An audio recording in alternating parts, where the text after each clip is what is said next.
Over the years, poor Zimbabwean citizens in particular, and every other Zimbabwean in general, have suffered unprecedented levels of human rights abuse.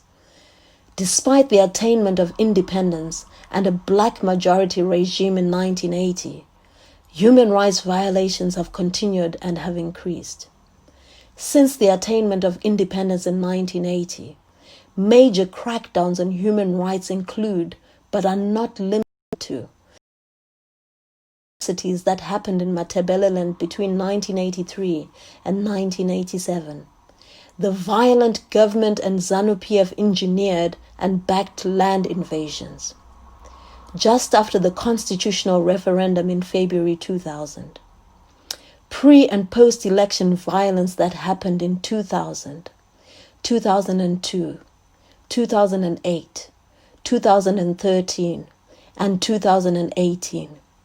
The Murambatsvina episode of 2005 and the Marange Chiadzwa Diamond Fields massacres that happened between 2006 and 2008, to mention but just a few. State-sponsored violence and political terrorism has continued to be on the rise in Zimbabwe, despite this sad background. There seems to be no end in sight or mitigation for the ordinary Zimbabwean citizen.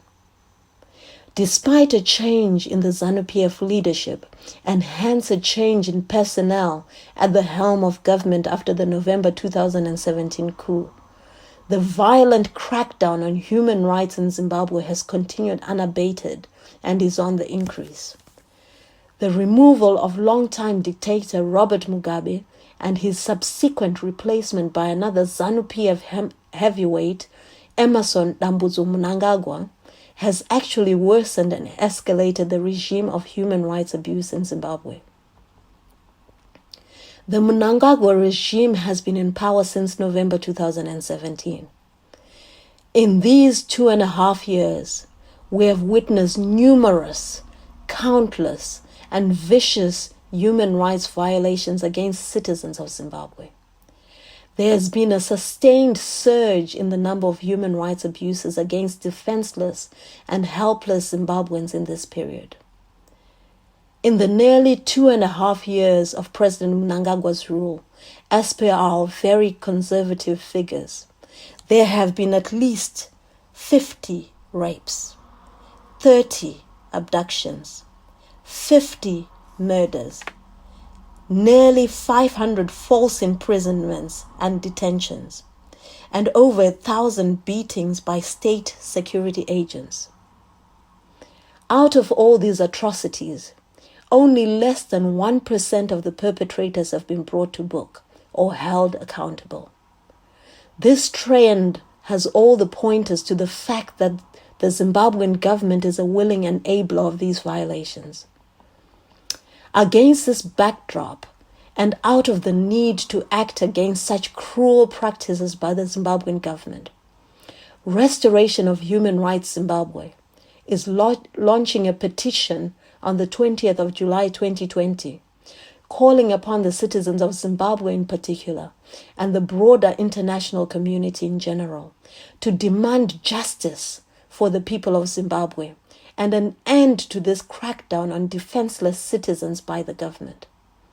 ROHR Zimbabwe is calling on the international community to intervene and mitigate in these cruel, inhuman, and dire violations of human rights against the citizens of Zimbabwe. Please, please, please, we plead with everyone concerned with the human rights situation in Zimbabwe to join us on the 20th of July 2020 as we launch our petition. We are also pleading with everyone to spare a minute or two and sign the petition.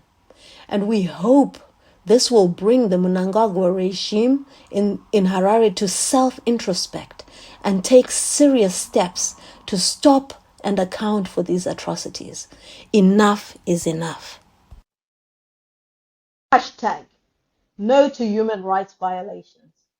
Hashtag human rights. Hashtag human rights activists. We are Restoration of Human Rights Zimbabwe. And we say to you, President Mnangagwa, that human rights violations in Zimbabwe must stop, and they must stop right now.